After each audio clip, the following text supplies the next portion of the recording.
Hello and welcome to another episode of Language Therapy with Dr. K, a podcast from the USC Dornsife Institute of Armenian Studies. As you may notice, we are transitioning to video, and it's a very new and exciting domain for us.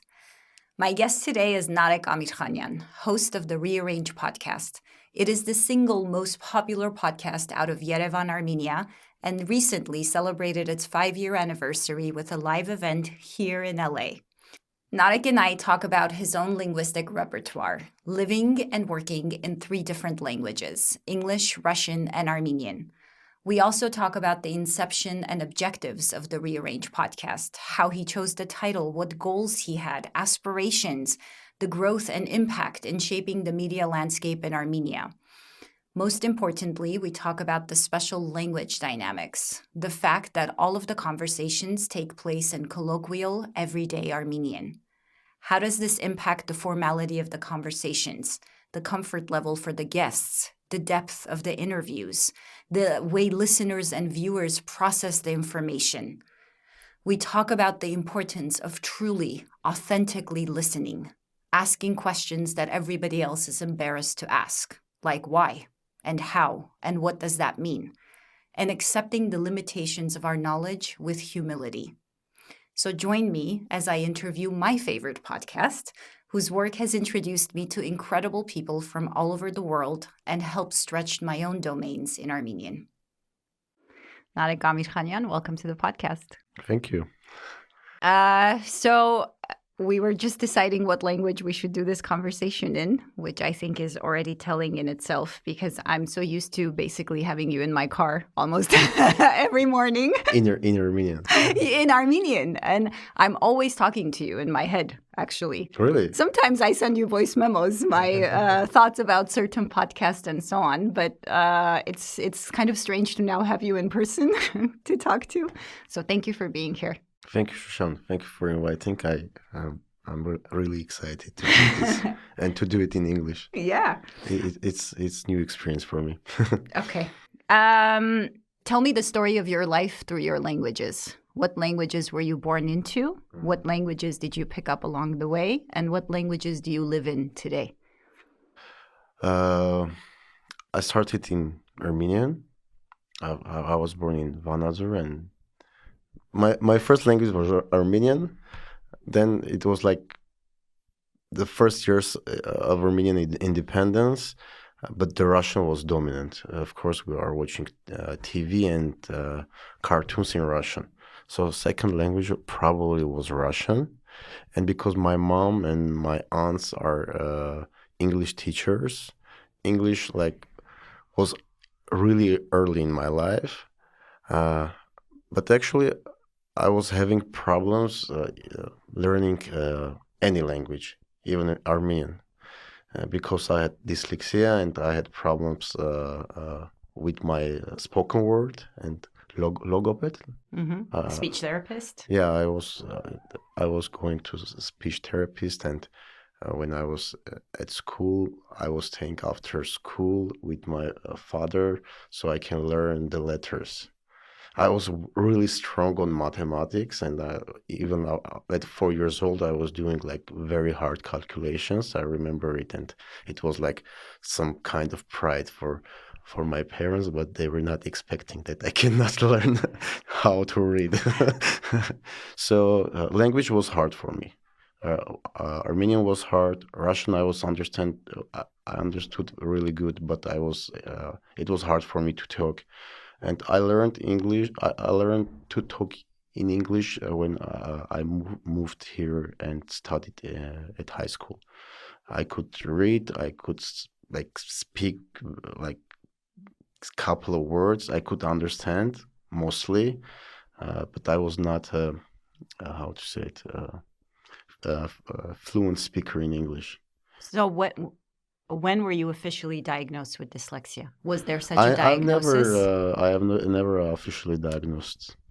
In Armenia, nobody knew about that back then, and I learned about it lately when I was talking with one doctor, and I said I had this kind of problems. I said it's like classic dyslexia. Mm-hmm. I didn't even know that I had it. Wow. Wow. Because dyslexia really makes reading very difficult. Hmm.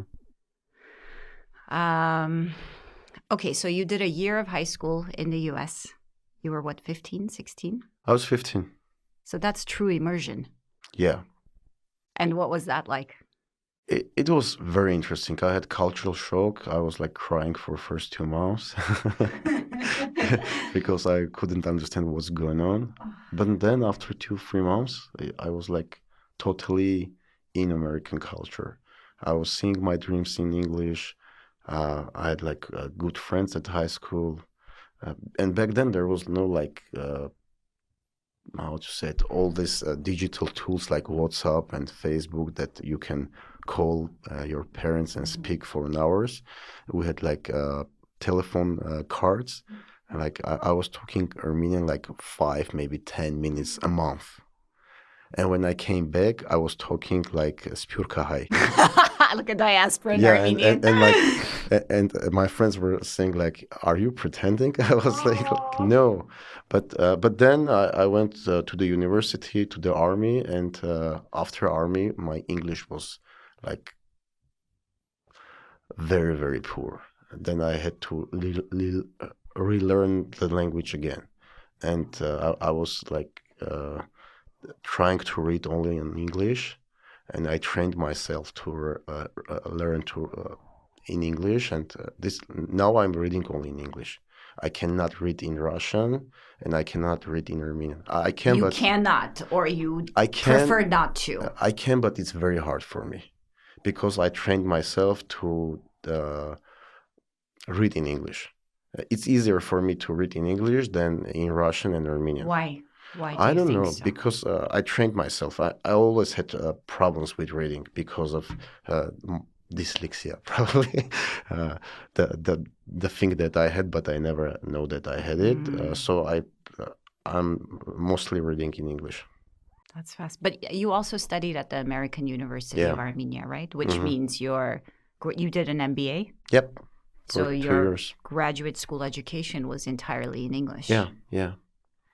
My first university was Polytechnic, and it was only in Armenian. And after that, 10 or 12 years ago, I did MBA in American University, which is only on English. It was like American system education. Right. So today in your life, how would you describe the distribution of your languages? You read in English, you host a podcast in Armenian, and we'll I come host a to podcast that. in Armenian. I speak Armenian like with my friends. I speak Russian at home with my wife. I watch English media and I read English books. So I use like 3 languages every day. But I'm not fluent on anyone. You know what?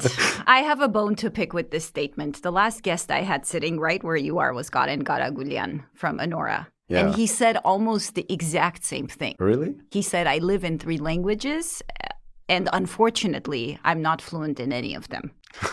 Because I was talking about the language dynamics in the movie, how basically my entire linguistic repertoire was on screen. And Yeah, I found that so exciting. Yeah, I really enjoyed the movie because of that also. Right? Because like you can understand all 3 languages and you can understand all 3 cultures. Yes. And how they collude with each other. Yes. And it was kind of amazing. I was thinking, wow, how the director, who is American, was able to do it. And I found out from Garen that the director is a good friend of his and basically trusted Garen's judgment. And besides one particular scene in the gas station where the director said, go in English, say something in Armenian, come out in Russian.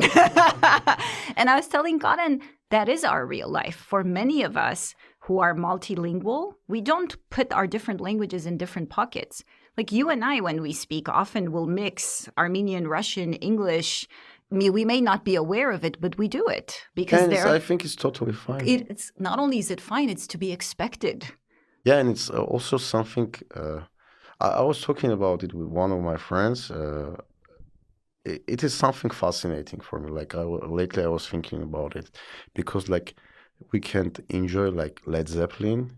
We can enjoy like DDT from Russia, and we can enjoy like Ruben Akhvertyan. All of them fully. Yes. And because we understand three different cultures, Armenians who are from born in like Soviet Union and raised in Armenia, then moved to US somehow, or they can like fully or maybe 95% understand all three cultures.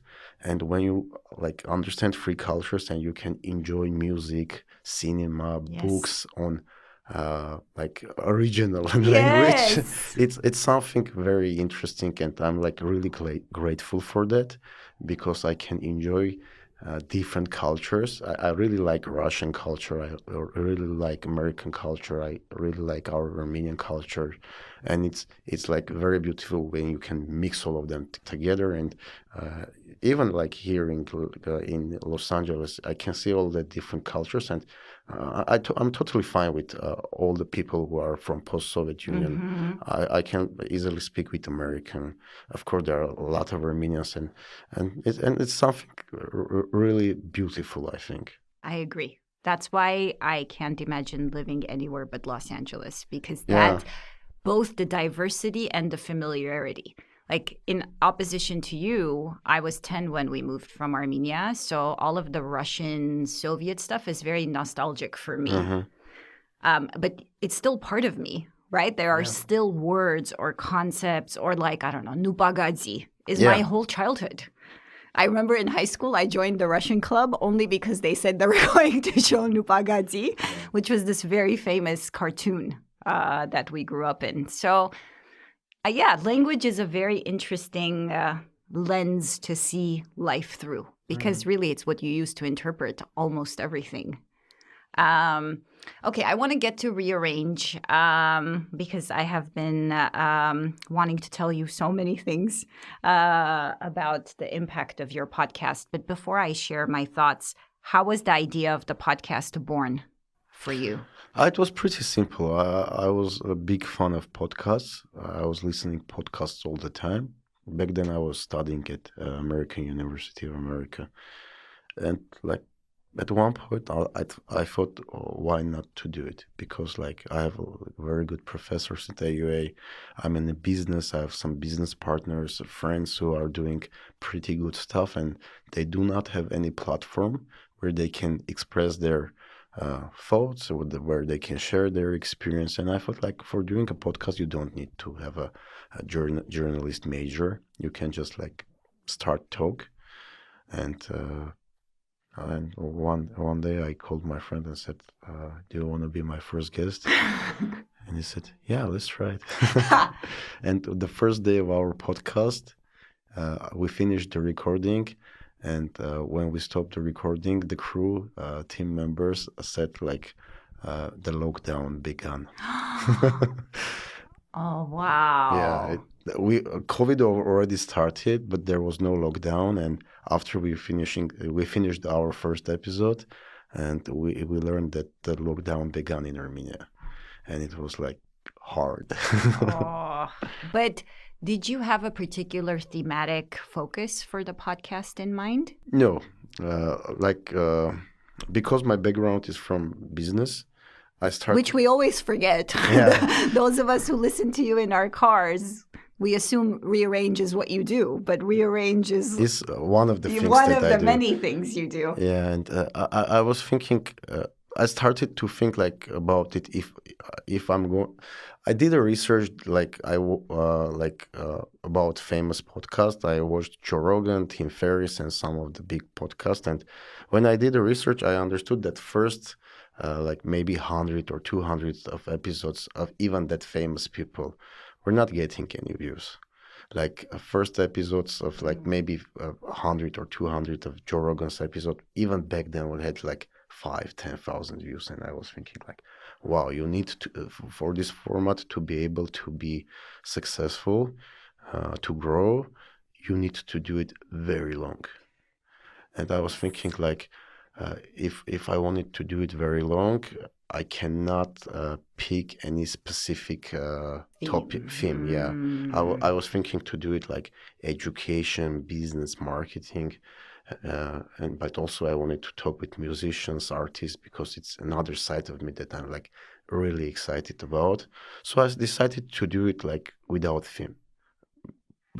Find guests that can be interesting for me, that have experience, that have I don't know, some thoughts to share, are open to talk, are authentic, and we just started and never picked a theme and stayed that way. How did you decide on the title, Rearrange? There is a famous rock band in United States called Limp Bizkit, and they have a famous song called Rearranged. When I was thinking about what to name it, I was listening to that song, and for first 2 years, that same song was the theme of the podcast. And I just call it Rearrange and use that song as a theme. And when you start like just think about it, the name of the song is Rearranged, and I make it Rearrange. And I thought like it's interesting because with conversation you can rearrange the understanding of the. Let's say you bring a businessman from, I don't know, pharmacy business. You have some understanding it, but when you do a long format conversation, your understanding or your biases about the topic can be rearranged. And I thought, wow, that's a good name. It is. I think it's perfect. So, did you think about what language the podcast would be in? Yeah, from the beginning, I wanted to do it in Armenian. Why? Because there was no good media that I enjoyed in Armenian. And I understood that it's like totally open. And I was right. You were 100%. There were like after Rearranged, that segment became popular, and a lot of new podcasts are coming out, and it is changing the media landscape in Armenia.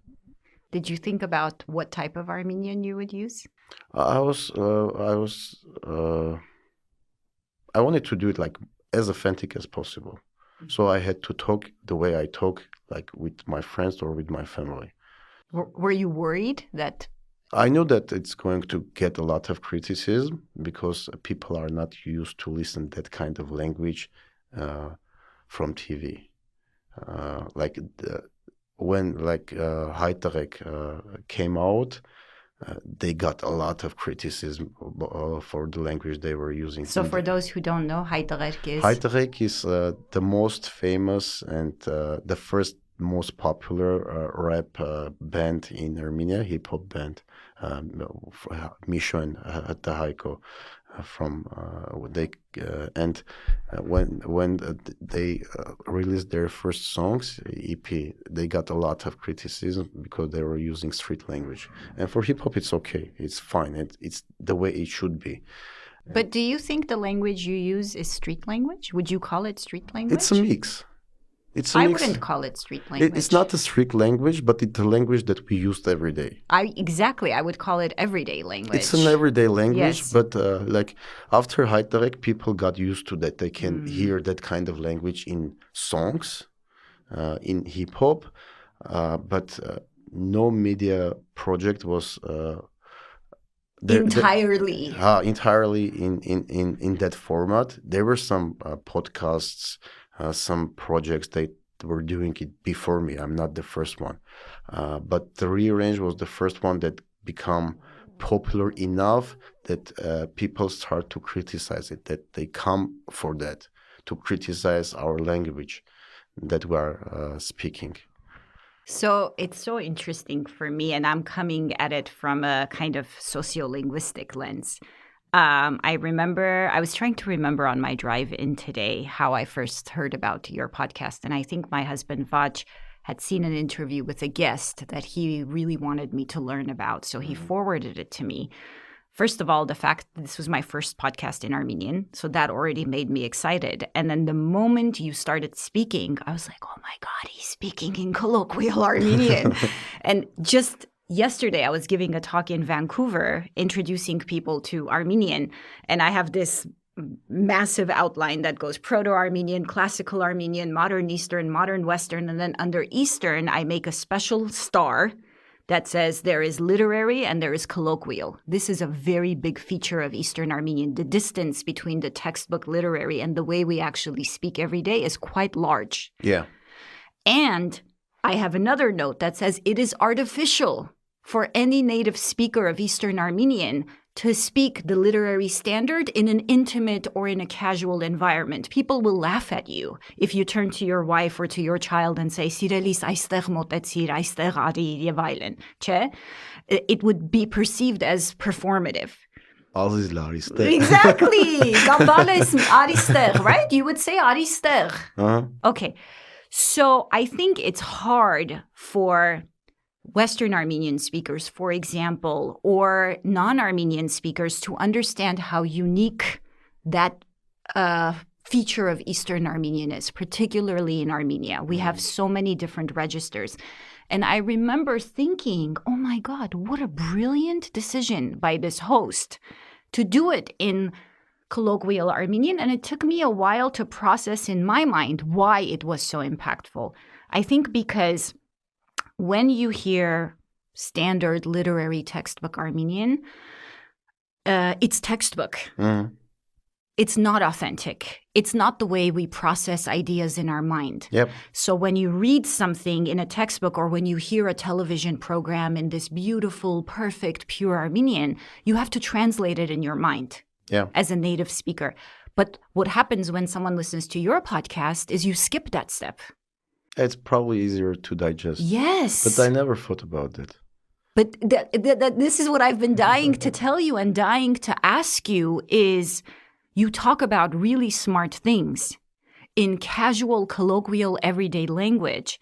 And for me, in the diaspora, a scholar of Armenian who thinks about Armenian, you, through your podcast, have introduced me to ideas, to people, to vocabulary that have stretched my domain of Armenian, my domains of Armenian. And I've been dying to tell you thank you. Thank you for telling me that. No, really. It's and it's so striking. And the number of people I have recommended your podcast to, including students, so many Armenian American students who don't have the proficiency to do the textbook Armenian, but are genuinely interested in learning about the world through Armenian, and your podcast has filled that very important gap of smart content in accessible Armenian. Interesting. And I hope you know that. Now I know. Yeah, no, and I never thought about it. It's like a side effect. I just wanted to do create a platform where we can talk about things in a authentic way. Yes. And you had a guest recently. So anytime you have anyone who talks about language, immediately people send it to me because they know. And you were talking about Artavas, probably. Artavas and then Hrachuhi. Oh. In both episodes, you talked about language. And I just want to set the record straight. I think, at least in Armenia, now it's quite acceptable to talk about the different registers of Armenian, that now there's some content that maybe is not textbook and it's not street. It's somewhere in the middle. Mm-hmm. But I think there is still a value judgment. Still, from most people, this is bad. Mm-hmm. The street is really bad. The everyday is and the perfect is the standard. But what I want to say is there shouldn't be a value judgment. Each one has its role. And this is what I tell my students. I never walk into a classroom to replace their home variant. Their home variant is perfect. And it should be exactly how their parents speak or how their tagh speaks, how their friend speaks. I'm here to add to your linguistic repertoire. So street language is very important when you're on the street. If you show up to the street and speak like a professor, guess what? You're not going to have any friends and you're not going to solve any problems. So I want to say it's not about good or bad. It's about what is appropriate in which setting. And for sure. Right? And what you did with your podcast is you showed here's a room for colloquial everyday Armenian to provide content that doesn't make people nervous about the register of the language that's being used. And I think for your guests too. Okay, this is what I've been dying to ask you. How do your guests react to the register of language you decide to use? like before podcast, we usually speak. And I'm saying that like our format is the way that you can speak as you want to speak. You can speak about topics that you want to speak. And I'm always telling my guests that we don't have any political sponsors. We don't have any hidden agendas. And we are not in a TV. You can do whatever you want. And be as free as you can, as you want it to be. And it is setting some tone that people are feeling like more safe, probably. But I just thought of something. If I were to approach someone for the first time and use and be very formal, that's also a distance, right? I am saying we don't know each other very well. I'm being formal. But when you invite your guests, and you almost every episode, you'll even say Can after their name, right? Like Shushan Can, Badi Galust or whatever. And you immediately set this casual everyday. It's also a sign of intimacy. Yeah. Of like, we're friends. Imagine we're friends. Imagine we're sitting around a beer or a coffee. Yeah, something like that. And I'm always showing my true interest, that I'm really interested to listen what you have to say. And I'm really listening. Yeah. And when you are really listening, people in front of you can like feel it deeply. I don't know how to explain it. They can really feel it. And when when a person understands and feel that he's being listened, he feels more safe, or she feels more safe, and are ready to talk more casually and tell things that otherwise they would probably never tell. And sometimes people are coming to my podcast and saying like, wow, this is interesting. I never had this kind of interview.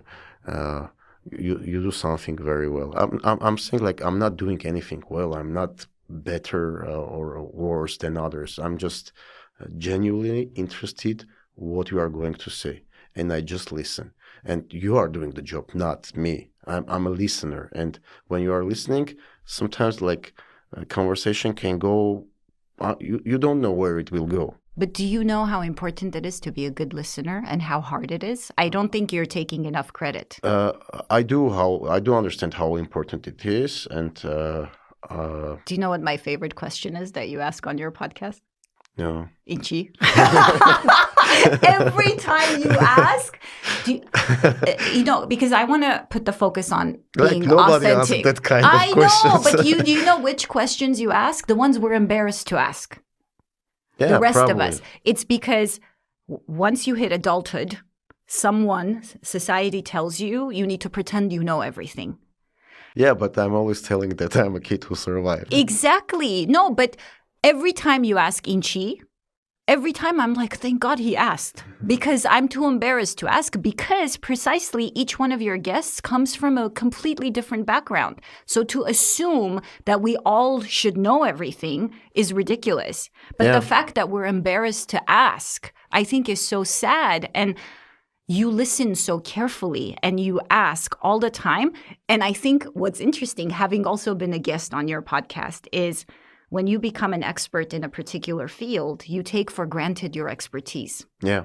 And all of the assumptions you make. Yeah. So every time a Narek comes and says, Baitzinchi, I remember on your podcast going, oh my God, like I've never explained this because I've just assumed. I've always been in an environment where others share the same expertise. Mm-hmm. So I think that's another very interesting thing about the environment you create is here's a very inquisitive, smart person who may not share the same expertise, who will say, but why?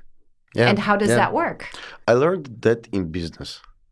Like when I understood that sometimes my employees, teammates, they assume, they show that they understand, but then they do opposite, or they do whatever they think they understood. And then I learned that I have to explain like all the small things that even I think that it's stupid to explain. Yes. Then I understood that because of our backgrounds, because of our education, because of the books that we read, where we raised, people can be like very different. And you don't have to assume that someone knows what you are talking Yes. about. It's better to explain Yes. yourself. Sometimes even in the relationships is the best thing to do, because you don't know what is going on in the head of the person who is in front of you. Never assume you understand what he or she is thinking about. Never assume that. It's better to ask than assume. Yes. And most of the conflicts usually happen because we assume we know what other person thinks. So I want to share a really striking example that taught me this. Years ago at UCLA, I took a summer job to teach English to foreign students. An overwhelming number of our students were from China. Mm-hmm. And the Now material... imagine how different their culture Exactly. is. So in America, being a good student means the following. You make eye contact with the teacher. You ask a lot of questions. You actively participate. First week of class, none of my Chinese students look me in the eye. They never ask questions. Mm-hmm. They never question anything I say. And they very rarely participate. So I learned many things. In China, it's not appropriate to make eye contact with the teacher. That's a sign of disrespect. And in China, the onus is on the student to figure it out. So asking the teacher to explain something again means you are not smart. Whereas in America, the onus is on the teacher to make sure everyone understood. So all of these things were so eye-opening. Even the concepts of plagiarism are completely different. In America, copying one or two words is a big deal. In China, it was viewed very differently. I mean, again, this is from 10, 15 years ago. And then I had another conversation in Armenia, which I've been wanting to share with you. A friend of mine teaches Armenian at AUA, Armenian Literature and Language. And he told me when he used to teach literature and have students come discuss about it, typically the language of the classroom is formal literary Armenian. And when students would share their responses to literature in literary Armenian, it would be what they would read in a textbook. And one day he decided to tell them, «Ոնց որ մտածում եք, այդպես էլ խոսեք». So speak the way you think. And these students started saying original, interesting things. Yeah. And generate some ideas. Yes, because they were allowed to say what's in their mind, not to filter it through. Because the moment they were thinking literary Armenian, they thought, oh, let's go to what the textbook says about why this particular work is valuable or why this particular line is interesting. And I'll never forget that. And that's what I kept remembering every time I kept listening to your podcast is you're making people actually speak their mind. Yeah, the way without a filter. They think, the way they communicate, you can speak that way and do not put any filters. Like in I think it was last podcast, I was saying that sometimes I cannot read Armenian literature, the new one, because when I imagine the character doesn't sound as himself or as herself, because in real life, that kind of character would never talk that way. And because of that, there is like cognitive bias. Dissonance. Yeah. But you don't have that kind of thing in English.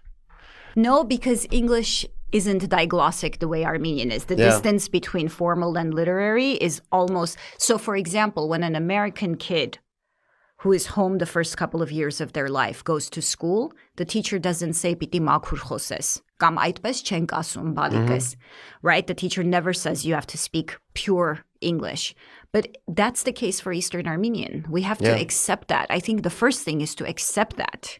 Yeah, for sure. And I think we shouldn't be telling students what you speak at home is bad and dirty and what you are learning in class is pure and perfect. We should say there's different places for different Armenians and you will become a much more sophisticated communicator, let's say. Right? I think this value judgment, because a lot of people, when I say these things, will say, oh, you're kind of attacking literary Armenian. I'm not. Literary Armenian is wonderful, and I seek it. It has its place, but it doesn't mean it needs to be the aspiration for every domain. Like imagine Tumanyan would write in that kind of style. No, he's like, so his genius is like how he tells how his characters are talking. Yes. They are talking like real people. Yes. And you read it, you imagine that character, and it's like so much fun. So you enjoy it because you see them how they really are. And when you are changing their language and writing the way how the way so others will respect your clean Armenian, like it's I don't know.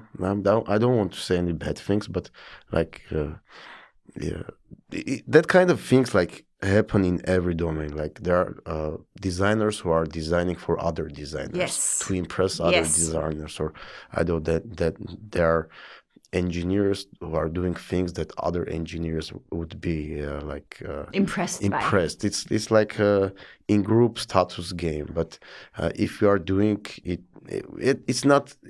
It's different. Like you don't have to impress anyone. Mm-hmm. Well, what I tell my students is you can only break the rules if you know the rules in the first place. So I think there's no question. For example, newspapers should be in literary Armenian, or certain television programs should be in literary Armenian. Our constitution should be in an Armenian that is shared by everyone. There's no question about that. But going back to Tumanyan, I did one of my master's thesis exams on Tumanyan, and then the amount of criticism he got for using S and ekuts and so on, all of these colloquial variants. And just the other day, I was reading Abovyan's introduction to Verkayastani, and he wrote like a 10-page introduction saying, I know you're going to criticize me. Yeah, but he changed the way. I know. And he all his life, he had written these amazing poems in classical Armenian, these amazing pieces in classical Armenian, but he's so sad that no one can understand. Yeah. I wanted to bring something to your attention. I've a dream project of mine would be to analyze all of your interviews and look at how some of your guests start with a very formal Armenian.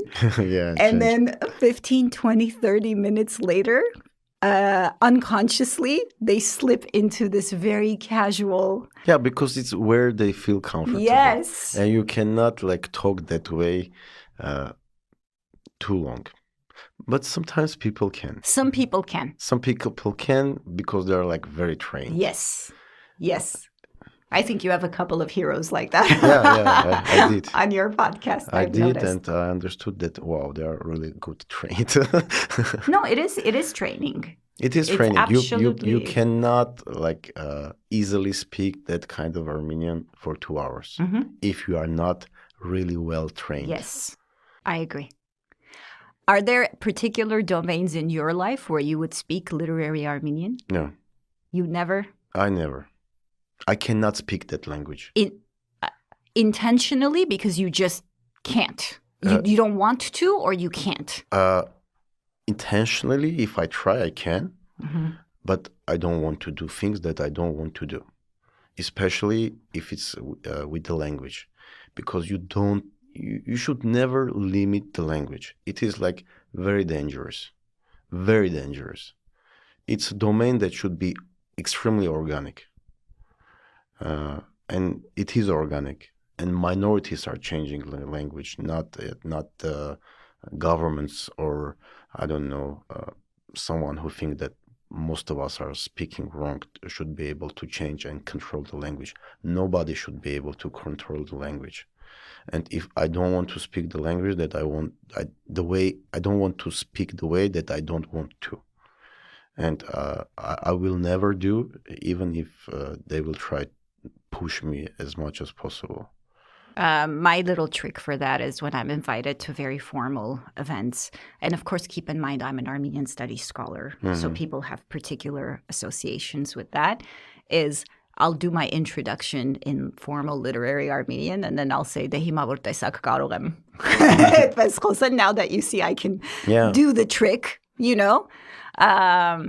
I wanted to ask you something else, which I find very refreshing, is that your guests aren't just from Armenia. No, they are speaking not. Eastern Armenian. Your guests are from all over the world. You've had guests speaking Western Armenian, and some have had amazing proficiency. Some have struggled through the whole interview. And I almost cried during one interview when a scientist decided he was going to do the whole interview in Western Armenian, and you could see he was struggling, and yet you let him be, and he finished that interview, and I found it remarkable. There are people who are really trying, and you can only respect. Absolutely. And I don't want to do only with certain groups of Armenia, because Armenians are different. I'm always talking about that, and I wanted to show it because a lot of people in Armenia, or even outside of Armenia, Armenians think that there is this kind of Armenia and that's it. But Armenians are very diverse. We have Armenians from all over the world, and everyone has its unique blend of the cultures, and it's something very, very beautiful. And you can learn a lot of things from different parts of the world through Armenians. Yes. And there are a lot of different Armenian communities who are bringing it to Los Angeles, and it's one of the things why Los Angeles is so interesting. I'm here for first time, and I'm like very positively surprised how from place to place, from group to group, it can be so different. Narek, when you have a guest, I mean, I guess this could be a local guest as well, but let's say a guest uses an Armenian word you don't know or you don't understand. I would ask. I'll always ask. And look at how amazing that is for your listeners. And sometimes people criticize me like, you don't know this person, or how you don't know this word. I don't know. It's fine. I don't know. Like, I don't know. It's okay to don't know. And it's even more okay to tell that you don't know and ask. That way you learn. The first step of learning is to understand that what you don't know. Yeah. If you do not have understanding of limits of your knowledge, you will not be able to learn new things. And that's the thing that I'm always trying to communicate. And I'm showing with my example that if I don't know, I will ask, because I'm not embarrassed. I'm embarrassed when I'm not asking, trying to pretend that I'm smart. Like, why I'm doing it? It's like stupid. Pretend to be smart is like the most stupid thing that you can do. Yes. A million times, yes. Like, do not pretend on anything. There are some things, a lot of times, almost everyone is trying to pretend something, like fake it until you make it. But like, if you already made it, you don't need to fake it. Yeah, you don't need to fake it. Well, I always tell my students, especially younger students, the rest of us are just faking adulthood. If you think we know what we're doing, you're mistaken. Yeah, like, I don't know. Yesterday I was doing a podcast at John's studio from System of a Down. Sona and Misho helped me to do podcast in Los Angeles, and the studio is in John's. It's John's studio from System of a Down. Like, System of a Down, something is like extremely special for me, and I was there, and there was skateboards. I start to how to say it. Skateboarding. I did a video. I'm saying like I called my brothers and sister names, and did the video. I'm saying, see, I'm skateboarding it at John's studio, like, and sent that video to our family chat, so they can be jealous.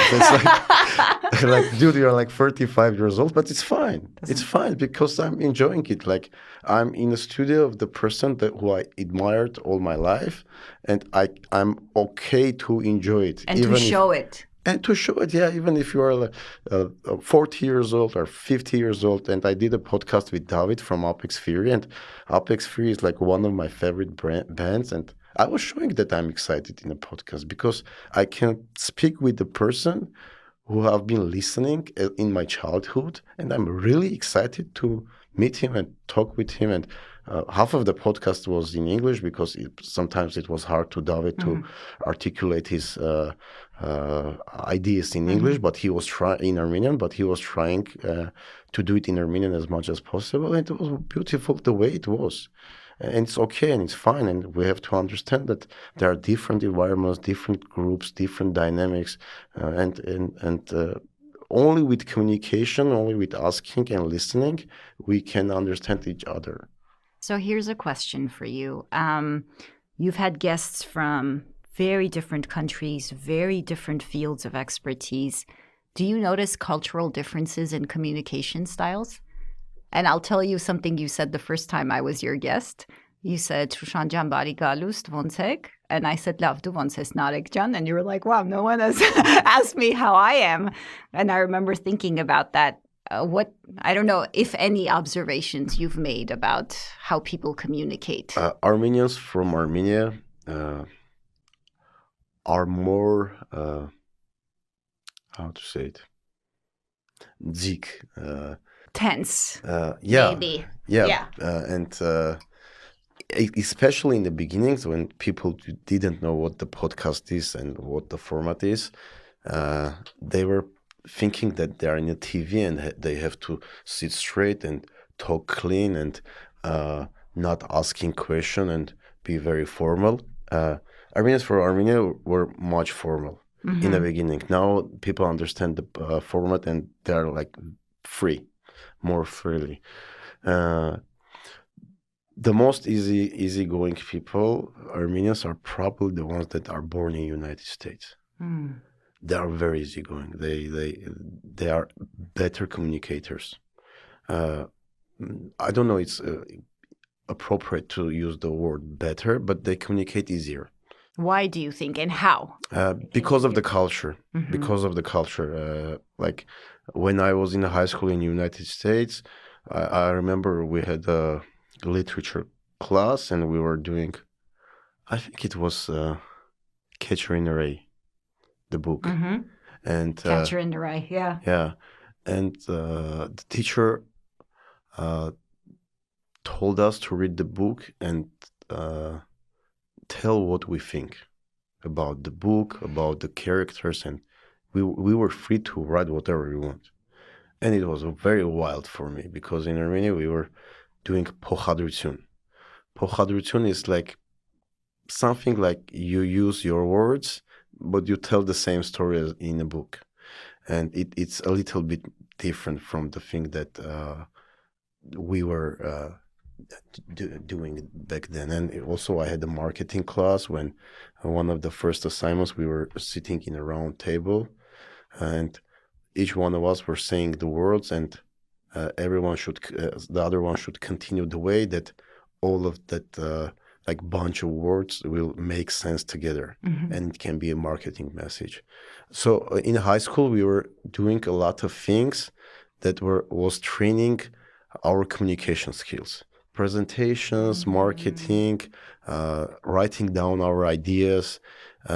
In Armenia, education is more formal and probably one of the reasons it is not making us better communicators. Like Americans are like famous with how they are pitching their ideas, how they are easygoing with their communications. Maybe like I don't know. That's why probably that culture has a effect on the people that are born here, even if they are Armenians or I don't know Europeans or whatever nationality they have. And probably one of the reasons why American culture got so big all over the world and they are exporting culture all over the world. One of the things that they can communicate it well than others. And clear, I think there's also the focus on the clarity of the message. Yeah. I remember at UCLA, we started a graduate student conference in Armenian studies. This was like 25 years ago. So we would invite graduate students from all over the world to come present their papers. Well, in order to get into the conference, you have to submit an abstract, like 200 to 400 words. And our committee would evaluate it anonymously, okay? But immediately I knew which ones were from Armenia. Why? Because there was no clear message. There was this very metaphorical, philosophical introduction, big words, really long sentences, but it was not clear what the research question is, what the methodology is, what some of the findings were. And that gave us the idea later through the Institute to do training for graduate students and scholars in Armenia about how to communicate. Sometimes we people from Armenia, we are afraid to give clear ideas. Yes. We are really afraid, and we are sometimes really afraid to setting real goals because it makes you accountable. Yeah. Wow. I have to process that. Yeah, I've seen that behavior a lot. Okay, I want to ask you something that's been on my mind the last couple of weeks because we just released our first video episode. So my podcast, it's been around for about 3 years and it's always been audio. Mm-hmm. And because we had gotten and because Honora had such success and we had been thinking about transitioning to video, we just very spontaneously jumped headfirst. I think you did it, you made a right decision. But I've never felt so vulnerable and so exposed. Why? Because 1 million people... Inchi. Inchi, of course. But I've never had so many comments from people outside of my usual listenership and people commenting on everything from what I'm wearing to my hair to my makeup to very few people who may have listened to the whole interview and so on and so on. And I wanted to ask you, how do you feel about putting so much of you into your podcast? Because I know some of the criticisms you have gotten is you speak too much. Yeah. But I always notice that part of what makes you such a good listener is you are actively processing and simultaneously sharing your thoughts and some new ideas that are generated at the moment. Like it just happened now. You said something and I'm like, oh my God. Do you feel overexposed or how do you handle all of that feedback? I just do not think about it. Because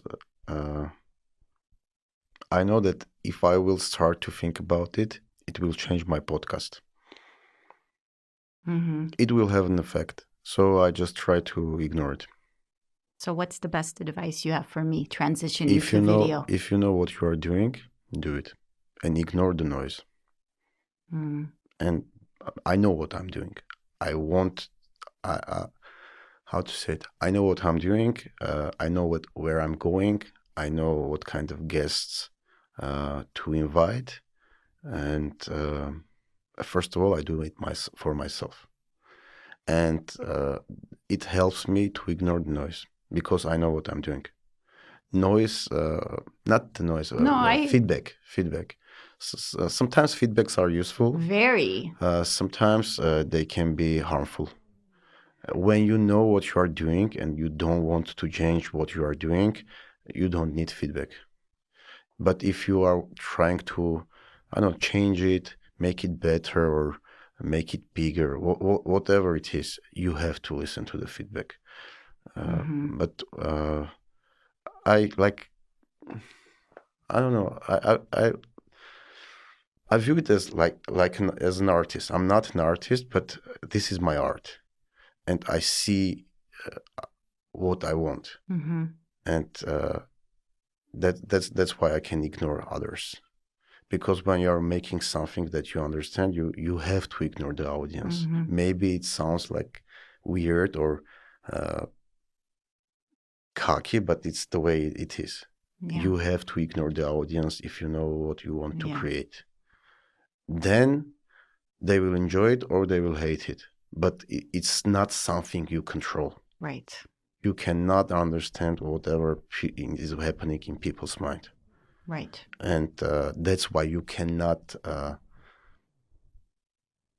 expect if you do whatever they ask for, it will make them happy or it will make them sad. Oh, I say this to Armenian school leaders, for example, who are always trying to cater to parents. And I said, but you're the leader. You're the educational expert. If you just cater to what parents want, you're not benefiting the kids, actually. when I started the podcast, every journalist friend that I had, they were saying like it's impossible that people will watch something longer than 25 minutes.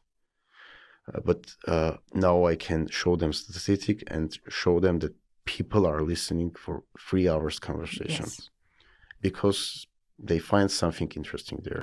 You did a podcast episode with Stepan Asturian on the Armenian genocide.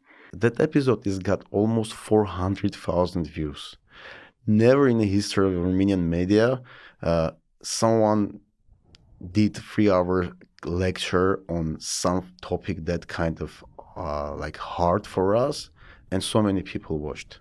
And I just want to clarify for those who haven't listened. This is a Western Armenian speaking man with a heavy French accent, talking about the Armenian genocide for almost 3 hours. Mm-hmm. I remember I was driving to work. My drive is about 45, 50 minutes, and you accompany me on almost all of my drives. I parked in the parking lot and sat and finished the whole 3 hours, and I was late to work that day. Okay, final couple of questions, because I feel like we could be sitting here for several hours more. How do you pick your guests?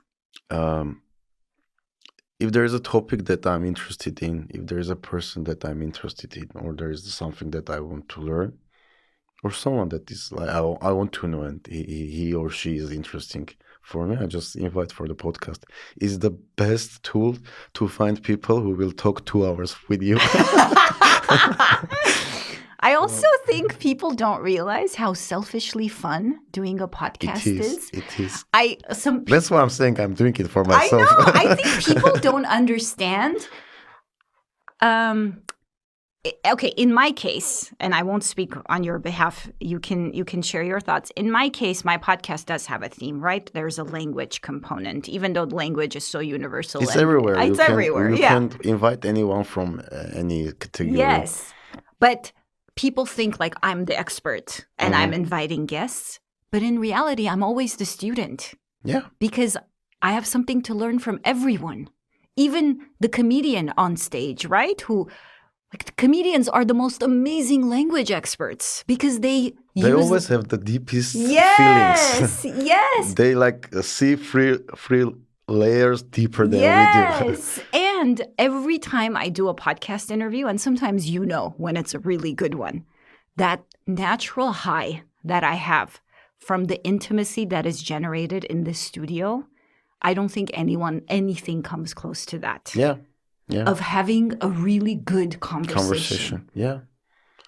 It's a very special type of connection. Yeah. Yesterday we were talking with David and he was saying, I started to write songs again because I didn't want to go to therapy. And I said, I didn't want to go to therapy either, and I'm not able to write songs. That's why I started podcast. Oh, that's amazing. That's amazing. Okay, what's next for both Narek Amirkhanyan and Rearrange? Rearrange, we will continue the way that we are doing. I will try to continue finding interesting Armenians from all over the world. Probably financially, I will try to travel more to be able to do more podcasts outside of Armenia, but it's very hard.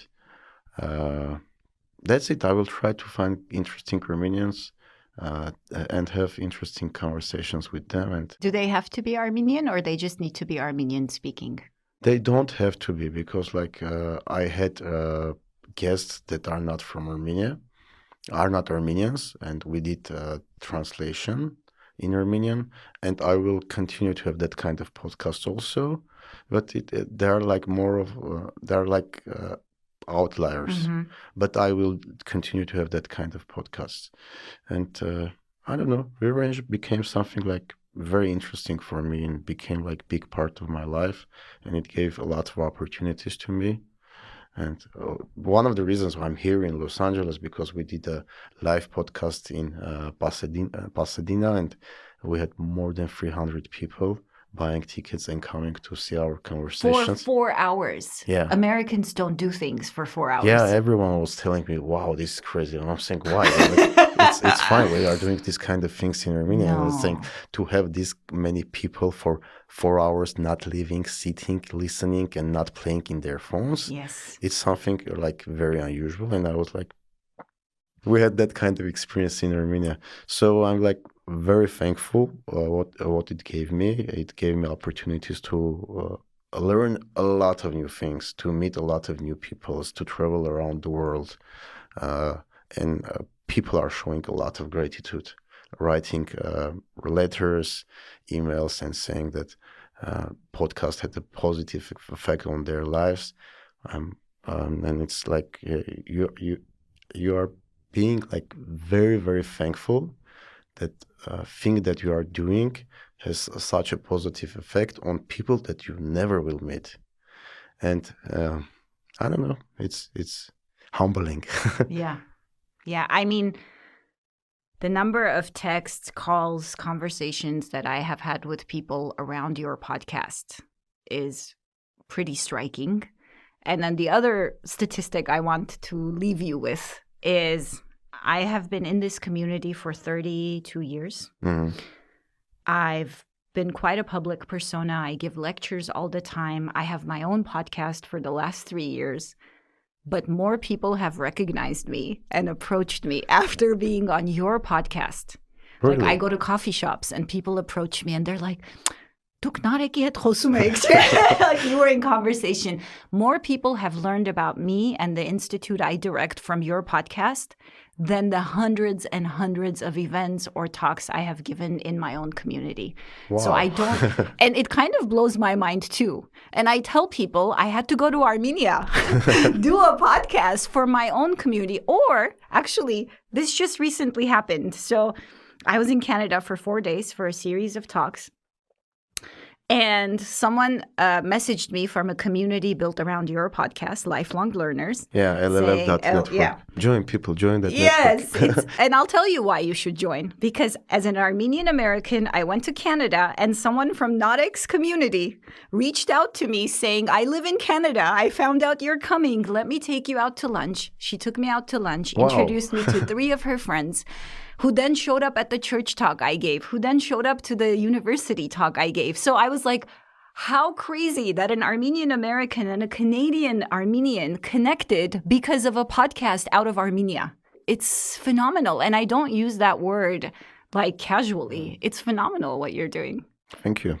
So thank you so much. I never thought that it would become something like this. But I think if you did, it probably wouldn't. Yeah. It's because you... now you're going to make me cry. Just do things that you want to do without expecting any financial benefits. Finance will come when people will enjoy whatever you do. It doesn't matter. It's a product, it's a media, it's a book. Do things that you want to do. Yeah. I don't know. That's the model that I used. Apparently, it's a really effective model. So thank you for keeping us company. For those of us who are stuck in traffic for hours in Los Angeles, I hope you know what great company you are. Thank you, Shuanchan. Yeah, and thank you for being here.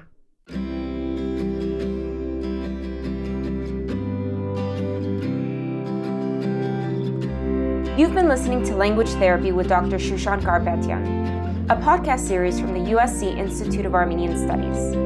This episode was produced by Dr. Garbatian, edited by Samvel Krajan, who also composed the original music.